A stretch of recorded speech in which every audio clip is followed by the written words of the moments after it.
Very good morning friends, welcome to Unacademy. So कैसे हो दोस्तों? चलिए स्टार्ट करते हैं अपना सेशन।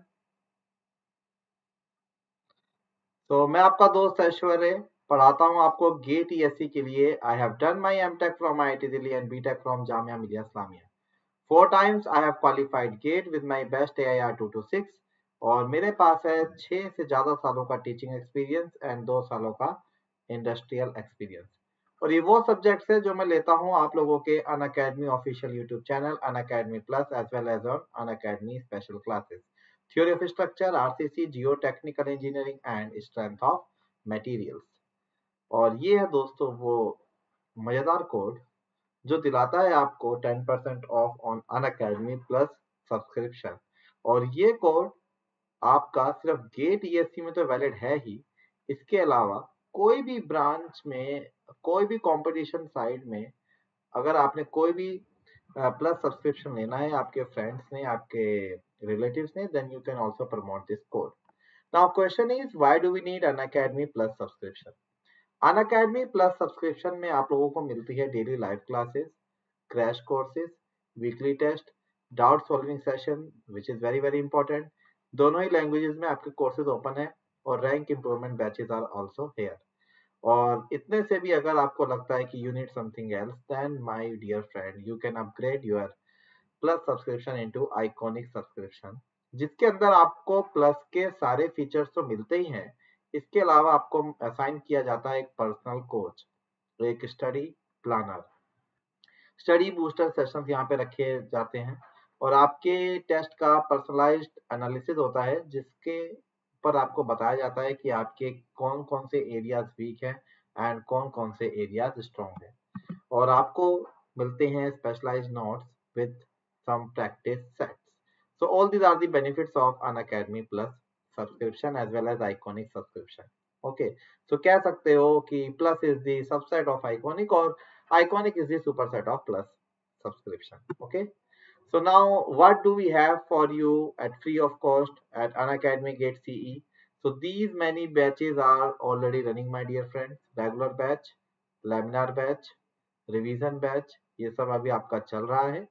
और क्रैश कोर्स की अगर बात की जाए तो क्रैश कोर्सेज में these many subjects are running in the month of November. Okay, तो आप इनके टाइमिंग्स नोट कर सकते हो and as per your need you can choose your subjects. Okay, and regarding MCQ और एमएसक्यू बैच आप कह सकते हो, जिसके अंदर मैं अभी आया हूं आप लोगों के सामने live, RCC and song. Okay, तो मेरे बाद मृगांक सौरभ सर लेंगे एनवायरमेंटल ओसीएफ और fluid mechanics and Pranjal sir लेंगे जियो टेक्निकल एंड स्ट्रक्चर के ऊपर 2 to 4 PM। ओके, तो दोस्तों ये रिकॉर्डेड बैच है, ये रिकॉर्डेड आपका लेक्चर है और आज 15 है तो 17 से आपको हम लोग मिलेंगे लाइव। आई होप आपकी दिवाली कल अच्छी रही होगी, एंजॉय किया होगा। Now it's time to come back to the studies, है ना। तो अनाउंसमेंट यही मैंने करनी थी कि फ्रॉम 17th नवंबर से all lectures would be live, all lectures would be live, isn't it? Okay, so let's start the session, my dear friend. So today is the session number 2 on the MSQ और नवंबर का second session है ये, इसी month से हमने ये चालू किया है और right now we will be discussing RCC and strength of material. So total मैं आपके पास 12 क्वेश्चंस लेके आया हूं, RCC and SOM mix and pattern of questions are MSQ मतलब मल्टी सिलेक्ट क्वेश्चन जो रिसेंटली ऐड किए गए हैं आपके इस वाले एग्जाम के लिए। मींस इसमें आपके more than one options can be correct, so more than one option will be correct. So concept clarity बहुत ज्यादा चाहिए ऐसे क्वेश्चंस के लिए। इस क्वेश्चंस का एक फायदा भी रहेगा आपको, एक नुकसान भी रहेगा। फायदा ये है कि नेगेटिव मार्किंग नहीं की जाएगी आपकी, ना नेगेटिव मार्किंग आपकी इन क्वेश्चंस में नहीं की जाएगी। और नुकसान ये है कि अगर मान लो एक किसी क्वेश्चन में 3 ऑप्शंस ठीक है, ए बी एंड डी, और आपने ए और बी टिक किया है और डी टिक नहीं किया तो आपको 66% मार्क्स अवार्ड नहीं होंगे, आपको मिलेगा 0। ओके, तो सही होने के लिए सारे correct options you have to select and गलत होने की प्रोबेबिलिटी मैं मानता हूं इसमें ज्यादा है, but if concept will be clear तो गलत होने के चांसेस नहीं है। और फायदा क्या है कि नेगेटिव मार्किंग यहाँ पे नहीं मिलेगी आप लोगों को। Okay, so question number 1, a rigid beam ABCD is hinged at D and supported by two springs A and B shown in figure. The beam carries a vertical reaction load P at C. अच्छा, यहाँ पे एक P load लगा हुआ है and the stiffness of A is 2K और B का stiffness आपको दे रखा है K। और आपसे पूछा what are the ratios of the forces of spring at A and that to B. देखो बार रिजिड है, अगर बार रिजिड है तो ये रिजिडली डिफॉर्म करेगा, इट में कम लाइक दिस। ओके, इसकी पोजीशन ये आ जाएगी। कह सकते हो कि यहाँ जो भी डेल्टा होगा, लेट्स से डेल्टा ए, और यहाँ जो भी डेल्टा होगा let's say delta B. Okay, delta A and delta B they are proportional, है ना। तो 3a over delta A is equal to 2a over delta B. तो delta B is equal to 2/3 of delta A. तो ये तो आपको हो गया first, you can say, relation between the displacement. Okay, now next thing is देख लेते हैं कि कितना फोर्स यहाँ पे रिक्वायर्ड है। मान लीजिए यहाँ पे आपको फोर्स चाहिए, मान लीजिए यहाँ पे आपको फोर्स चाहिए, ये आपका रिजिड बार हो गया,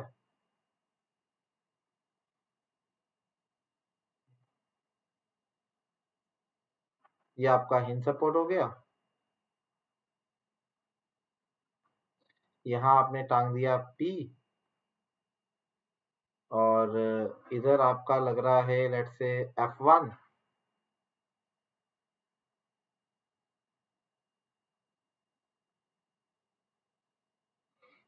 इधर आपका लग रहा है F2,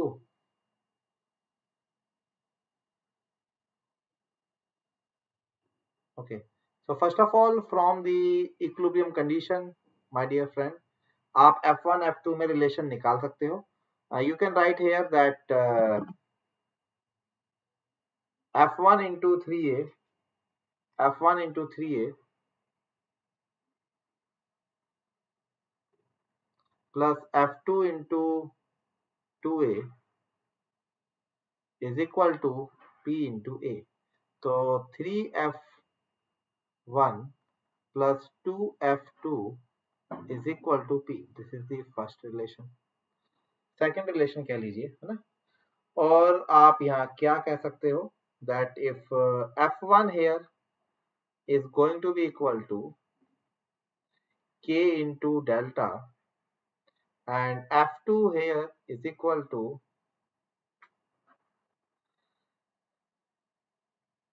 K into delta, तो आपसे पूछा गया है ratio forces of the spring at A and that of B, है ना, ये आपसे पूछे गए हैं। तो रेशियो निकालने कोई दिक्कत वाली बात नहीं है यहाँ पे।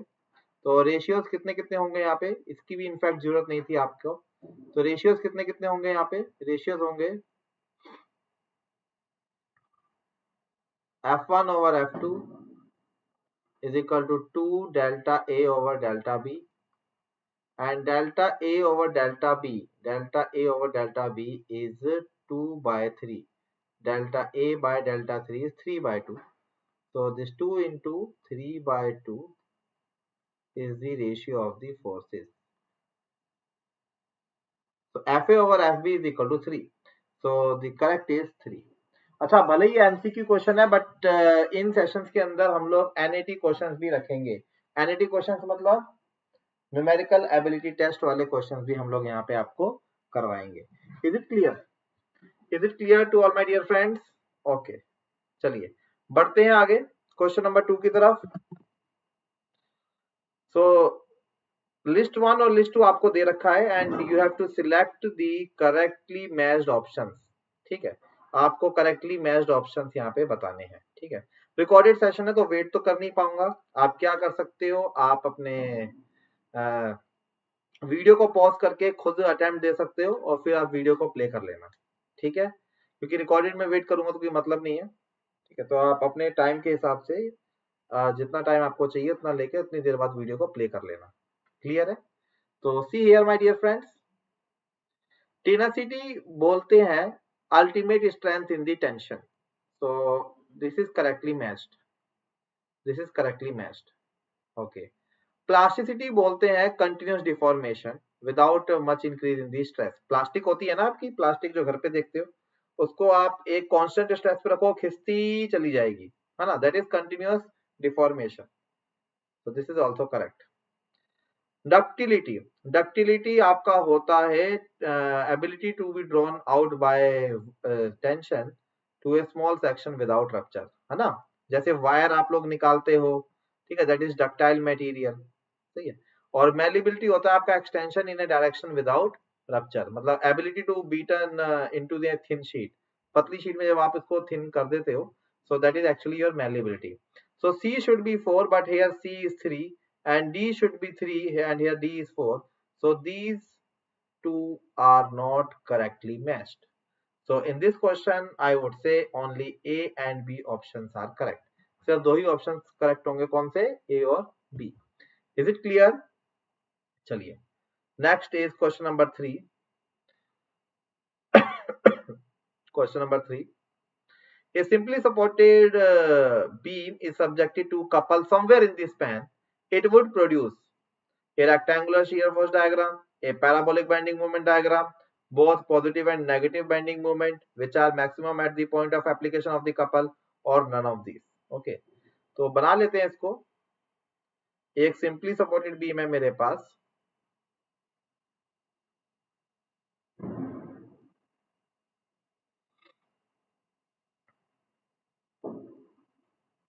इसके ऊपर आपने लगा दिया कहीं पे एक कपल, कहीं पे भी लगाओ कोई दिक्कत नहीं है, तो मैंने यहां लगा दिया, ठीक है।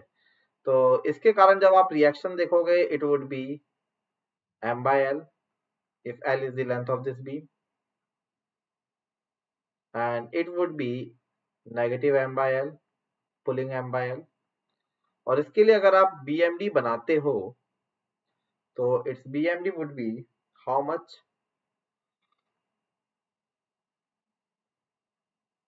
लाल से बना देता हूं, m by l into this distance और इतने का jump, okay, and this is BMD, this red one is BMD, here discontinuity will be there। और रही बात SFD की, तो SFD would be m by l negative, या यहां से देख लो m by l negative. So shear force diagram would be rectangular, correct। Parabolic bending moment diagram, गलत बात, it is linear only। Both positive and negative bending moment, yes it is correct। यहाँ पे आपको negative भी दिख रहा है और पॉजिटिव भी दिख रहा है, this is again correct, so none of these cannot be there, so correct option for this is A and C। तो A और C इसके लिए क्या होंगे, एकदम करेक्ट ऑप्शंस होंगे, क्लियर। चलिए question number 4, the shear strength of the concrete in RCC beam is a function of, है ना, shear strength of concrete, ये पूछ रहा है आपसे किसके बारे में भाई, टाउ सी। देखो दो चीजें होती है, एक होती है टाउ सी, एक होता है टाउ सी मैक्स, और एक होता है आपका tau v which is known as nominal shear stress। So comparison is done of tau v with tau c and tau c max. अगर टाउ वी आपका टाउ सी से कम है तो कहा जाता है कि आपके स्ट्रक्चर में shear reinforcement is not required. अगर आपके टाउ सी टाउ वी से बड़ा है, अगर आपका टाउ वी टाउ सी से बड़ा है बट टाउ सी मैक्स से छोटा है, तो आप shear के लिए डिजाइन करते हो। And even if your tau v is greater than tau c max, in that case shear design cannot be done because it is always fail in shear। So this tau c value, my dear friend, is the function of grade of concrete and only percentage of tensile reinforcement, and this tau c max is a function of only grade of concrete, क्योंकि यहाँ पे value decide होती है based on the diagonal compression value. So you can check, so it is compressive strength of the concrete, percentage of shear reinforcement no, ये तो निकालना है हमने, percentage of longitudinal reinforcement in tension, that is also correct. Percentage of total longitudinal reinforcement in this section, तो total नहीं आएगा, total में आपका कंप्रेशन भी आ जाएगा. So only A and C are right here, only A and C are right here. ये GATE का बहुत फेवरेट एरिया है, इससे बहुत क्वेश्चन वो जनरली आप लोगों से पूछता है. Is it clear? चलिए, now the next question is which of the following factor would greatly affect the attainment of best possible strength of concrete mix produced during the weight batcher, है ना. तो इसमें से आपका कौन कौन से यूज होते हैं. ठीक है, थ्योरेटिकल क्वेश्चन है, मैं आपको आंसर बता देता हूँ. It depends upon the moisture content on the sand as well as gravel. Absolutely correct. Inadequate और excess use of approved mixture, सही बात है. एक लिमिट से ज्यादा या एक लिमिट से कम अगर आप admixtures यूज करोगे then it is again going to factor your concrete by huge amount. Speed of rotation का कोई महत्व नहीं होता. It is not correct. वो तो रेट के ऊपर है कि जल्दी चाहिए लेट चाहिए. Non emptying of the drum as fully possible. This is also not correct. Drum आपका फुली एम्प्टी भी हो सकता है. Okay, so A and B are right for this. Option A and option B are right for this. तो ऐसे questions आपसे पूछे जाते हैं, इसके लिए आपको पढ़नी पड़ती है बुक्स लाइक एमएल गंभीर, रंगवाला. इन सब के अंदर आपको इन क्वेश्चंस के अच्छी तरीके से आंसर मिलेंगे. ओके, तो इसलिए मुझे ऐसे क्वेश्चंस के कारण ही लगता है कि एमएसक्यू अगर इस पैटर्न पे आ जाए, बिल्डिंग मटेरियल टाइप से आ जाए, तो थोड़ा सा आपको डीप स्टडी करना पड़ेगा. ओके, चलिए क्वेश्चन नंबर 6, ये मेरा फेवरेट क्वेश्चन है, मैं ऑलमोस्ट हर 2 में से एक सेशन में डाल देता हूँ. So which of the following pair is correctly matched. ये है आपका स्ट्रेंथ ऑफ मटेरियल क्वेश्चन, और you can say even RCC question. So effective length देखो, अगर यहाँ पे होता है आपका पिन पिन में एल, ये होता है आपका L/2, ये होता है आपका फिक्स फ्री, ये होता है आपका 2L, और ये होता है आपका L/√2. ओके, तो ये आपका वो है 1L, 0.5L, 2L and 0.707L. Okay, तो अब देखो आपका स्टैंडर्ड यूलर क्रिपलिंग लोड का फॉर्मूला होता है pi square EI upon L effective square. तो L इफेक्टिव डाल के देख लो, L square matched, L/2 square, L square by 4 matched, 2L square मतलब 4L स्क्वायर. ओके, तो फिक्स कितना हो जाएगा आपका 2L स्क्वायर मतलब कि ये 4L square matched. And L/√2 डालोगे, अगर L/√2 का स्क्वायर हो जाएगा L स्क्वायर ओवर 2, तो यहाँ 2 आ जाएगा ना. तो दिस इज नॉट अलाउड. और यहाँ पे दे रखा है आपको √2, so it is not matched. So I would say for this option, for this question, A, B and C are right. A, B and C are right. Okay, चलिए बढ़ते हैं अगले क्वेश्चन की तरफ. आधे क्वेश्चन हो गए टोटल, मेरे पास आज 12 क्वेश्चन हैं. तो देख सकते हो कितनी क्विकली इन रिकॉर्डेड फॉर्म आपके क्वेश्चंस डिस्कस किए जा रहे हैं. तो ऐसा ही नहीं कि रिकॉर्डेड फॉर्म के नुकसान है, फायदे भी हैं. कम टाइम पे आप ज्यादा क्वेश्चंस आपको देखने को यहाँ पे मिलेंगे. हाँ, डिस्कशन मैं मान रहा हूँ कि डिस्कशन उतना नहीं हो पाएगा ना, और हमारे लिए ये करना ज्यादा टफ है वहाँ पे, क्योंकि यहाँ पे कंटिन्यूस बोलना है हमें 12 क्वेश्चन तक, और वहाँ पे आप लोग हमें ब्रेक दे देते हो, वेट कर लेते हैं हम लोग. चलिए question number 7. So consider the following statement and choose the right one और वंस. वंस मतलब एक से ज्यादा भी ठीक हो सकता है. The percentage of steel for balance design of singly reinforced rectangular section by limit state method depends on. ये थोड़ा सा कंसेप्चुअल है. अब देखो, percentage of steel for balanced design of singly reinforced section by limit state method depends upon. किन किन चीजों के ऊपर ये निर्भर करता है. हाँ, पहले तो ये देखो, जब भी आप बैलेंस डिजाइन करते हो तो आपका कंप्रेसिव फोर्स सिंगली में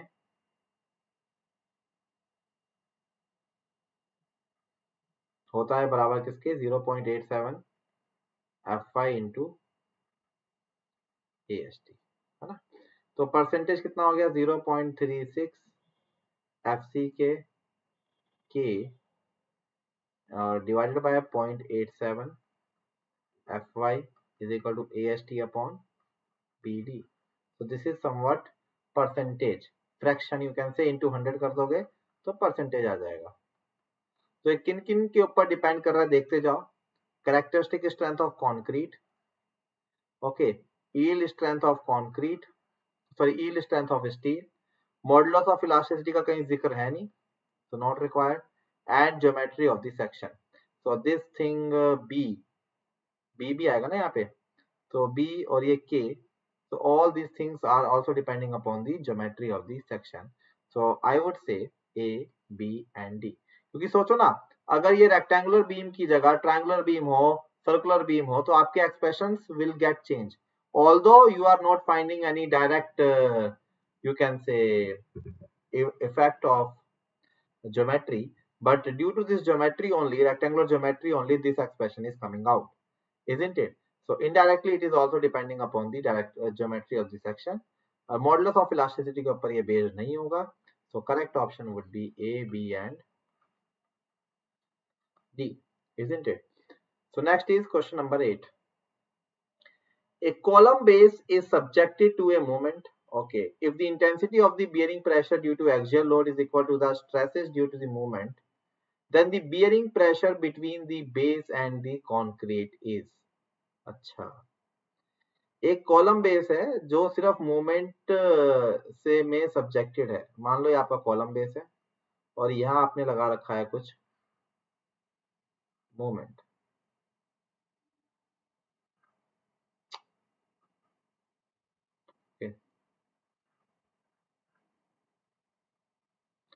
तो देखो ये एक जगह रुकेगा और एक जगह जाएगा. कोई नॉर्मल फोर्स तो लग नहीं रहा, तो direct stress would be equal to 0 and it would be plus m by I into d by 2. It would be minus m by I into d by 2. Okay, so you can say that it is going to be equal to uniform compression. No, uniform compression तब होता जब इस column base के centre पे कहीं ना कहीं एक यूनिफॉर्म लोड लग रहा होता, उसको बोलते uniform. Okay, tension at one end and compression at another end. Okay, this can be considered. Uniform tension भी नहीं लगेगा. Okay, if the intensity of the bearing pressure due to axial load is equal to the stress due to movement. This is very important line. ये बोल रहा है कि अगर bearing pressure की जो इंटेंसिटी है, डायरेक्ट वाले की जो इंटेंसिटी है, वो बराबर है किसके, स्ट्रेस ड्यू टू बेंडिंग. मतलब ये बोला जा रहा है कि जो बेंडिंग स्ट्रेस है किसी जगह, वो बराबर है आपका किसका, P upon area, where P is the load on the column. ये दोनों बराबर है. तो इनमें से कौन सा ठीक है? अच्छा, ए और डी तो हम लोगों ने ऐसे एलिमिनेट कर दिया, इनके बारे में तो सोचना नहीं है. अब बी और सी के बारे में मेरे को थोड़ा सोचना है ना. अब जरा देखेंगे यहाँ पे ध्यान से कि यार मेरे पास ना एक कॉलम बेस है,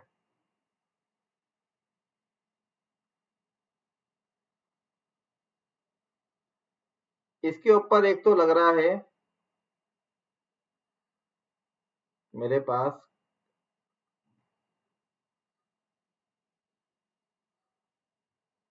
एक कॉलम के ऊपर लग रहा है load P. So due to this P I can say जो बियरिंग प्रेशर होगा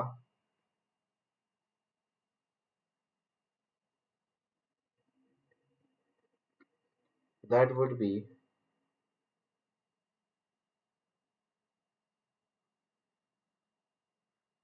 like this.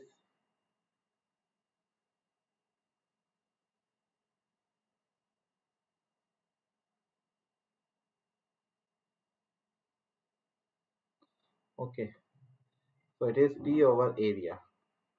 अब यहाँ कहीं मोमेंट भी लगा रखा है आपने. So due to that moment what is going to happen, एक साइड होगा कंप्रेशन और एक साइड होगा टेंशन.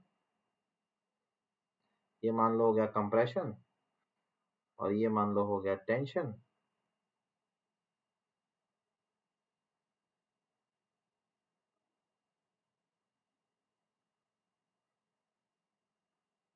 और ये बोल रहा है कि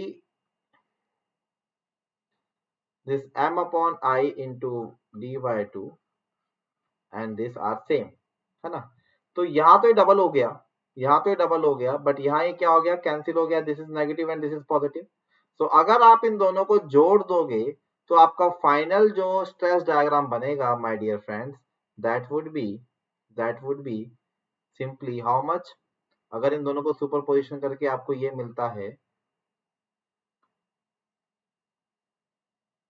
तो क्वेश्चन में ये और ये बराबर दे रखे हैं, तो ये दोनों cancel, plus minus, and it would B linearly increased, और यहाँ पे पी वाई और ये दोनों जुड़ जाएंगे, so it would B 2p by a, और यू कैन से 2md upon zi, 2md upon 2i, so 2 cancel, so md upon i, so this is equal to,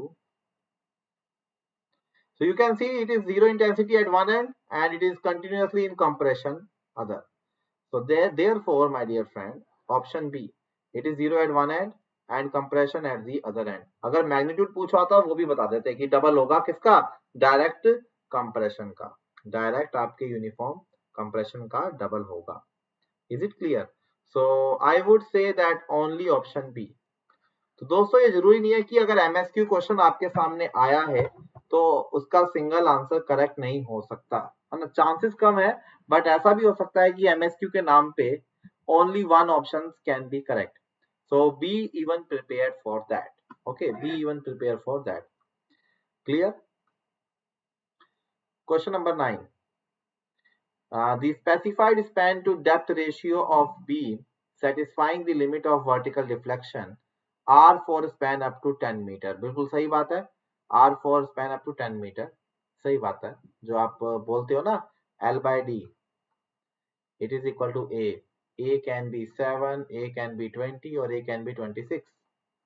It is for cantilever. It is for simply supported beam and it is for continuous beam. Okay. So for higher span these are to be modified. Exactly. अगर higher span हो तो ये values को हम क्या करते हैं और आपका कम कर देते हैं, so that आपका देखो, because A is equal to L by D or you can say D is equal to L over area. अगर मेरे पास स्पैन ज्यादा होगा तो वहां पे आपको डेप्थ भी क्या चाहिए होगी, ज्यादा. तो ज्यादा डेप्थ कब मिलेगी, एक तो ये, और दूसरा ए की वैल्यू को कम करोगे क्योंकि स्पैन जैसे जैसे बढ़ता जाएगा बेंडिंग मोमेंट उसके डुअल रेट से बढ़ेगा, एम एल स्क्वायर सॉरी डब्ल्यू एल स्क्वायर लाइक दैट. तो ए वैल्यू को कम करना पड़ेगा. तो ए वैल्यू तब कम होगा जब आप इसको ऐसे नंबर से मल्टीप्लाई करोगे जिसका वैल्यू 1 से कम हो. So out of this and this 10 by span, if span is greater than 10 meter, so this is less than 1, so this is correct and this is not correct. Okay, तो अभी तक A तो ठीक है. Now they get further modified depending upon the area of the tension. Yes, सही बात है. A value को आप मॉडिफाई कर सकते हो based on the tension reinforcement as well as based on the compression reinforcement, है ना. फिगर नंबर 3, 4, 5 आपको मिलते हैं इन सबको मॉडिफाई करने के लिए. पहला फिगर टेंशन, दूसरा फिगर कंप्रेशन और तीसरा फिगर आपका फ्लेंज सेक्शन के लिए होता है. So this is right, but this is not right because यहाँ पे लिखा हुआ they do not change with area, it actually get change. हाँ, बट पहले हम इसको टेंशन के लिए चेंज करते हैं, फिर later on we will change it for compression. So for this I would say option A and C are correct, isn't it? चलिए, तो थर्ड लास्ट क्वेश्चन पे चलते हैं of the session. The depth of the isolated footing for a long column की बात की गई है. वैसे तो ये तीनों होंगे, but for long column I would say one way shear and two way shear. Punching shear is also known as two way shear. Generally bending moment यहाँ पे रोल प्ले नहीं करता, ठीक है, क्योंकि बेंडिंग मोमेंट से आप डेप्थ निकालते हो और स्लैब के अंदर फुटिंग के अंदर आप लोग शेयर का प्रोविजन देते नहीं हो. तो your thickness of the slab should be such that कि वो वन वे और टू वे दोनों के क्राइटेरिया में पास कर जाए. Okay, so option B and C both are correct. Okay, so now the second last question of the session. Which of the following statement is correct? The maximum longitudinal reinforcement in an axially loaded short column is 6%. एकदम सही बात है, agree करता हूँ, है ना. Provision in IS code का provision है. Column with circular section are provided transverse reinforcement of helical type only. Only लिख करके गलत हो गया. ओनली लिख करके गलत हो गया। ये कह रहा है कि ये कॉलम है, इसको आप हमेशा ऐसे ही दोगे क्या? No, you can even provide this, not an issue. Okay, तो ओनली के कारण ये आपका स्टेटमेंट हो गया गलत। Spacing of the lateral ties cannot be more than 16 times of the diameter of the tie bar, ये भी गलत। अगर 16.5 से बड़ा आपका 300 mm आ जाए तो आप दे सकते हो। Longitudinal reinforcement bar need not to be contact with the lateral ties, no, they must be in contact। भाई कहाँ हवा में थोड़ा टांगोगे इनको, इसको हवा में थोड़ा टांगोगे, it must be in the contact। Okay, और ये lateral ties आपकी बकलिंग को बचाने में भी मदद करते हैं, ये भी ध्यान रखना। ओके, तो ओनली देखो अगेन वैसे ही क्वेश्चन, एमएसक्यू का पैटर्न है, एमएसक्यू का सेशन है, बट यहाँ पे सिर्फ एक ही ऑप्शन ठीक बैठ रहा है, तो मैं एक ही को टिक लगाऊंगा। क्लियर है कि नहीं है? चलो last question of the session. तो आज आरसीसी का क्वेश्चन मैंने ज्यादा दिया आपको। तो consider the following statement and we have to choose the right one. At point of inflection, पूरा आईएस कोड है, ये डेवलपमेंट लेंथ वाला चैप्टर पढ़ना, उसके अंदर पूरा आपको ये आईएस कोड के प्रोविजंस है। At the point of inflection, the embedment length need not to exceed the development length. No, not correct. The condition that LD is less than M1 by V plus L0 need not to be checked for a negative movement. हाँ सही बात है, negative movement के लिए आप इसको check नहीं करोगे, ठीक है। It is basically only for the sagging bending movement, और you can say positive bending movement, है ना। At least 1/3 of the total negative reinforcement must be provided beyond the point of inflection. Clear IS code provision है for a distance or than D or 12.5. Absolutely correct. तो none of these तो हो ही नहीं सकता। तो IS code provisions पढ़ लेना, ठीक है। ये इस चैप्टर के अंदर, बॉन्ड चैप्टर के अंदर ये आप ये प्रोविजंस पढ़ना, मैंने लिखवा भी रखे हैं, मेरे लेक्चर्स आप फॉलो कर सकते हो, तो मैंने वहां पे ये सारे पॉइंट्स आपको लिखवा भी रखे हैं। So for this, the correct answer would be B and C. पिछली बार 14 क्वेश्चंस लाया था मैं, मुझे याद है 2 घंटे भी कम पड़ गए थे, है ना, क्योंकि फिर आप लोगों का इन्वॉल्वमेंट बढ़ जाता है ना। बट चल खैर कोई बात नहीं, 12 क्वेश्चन आर एनफ।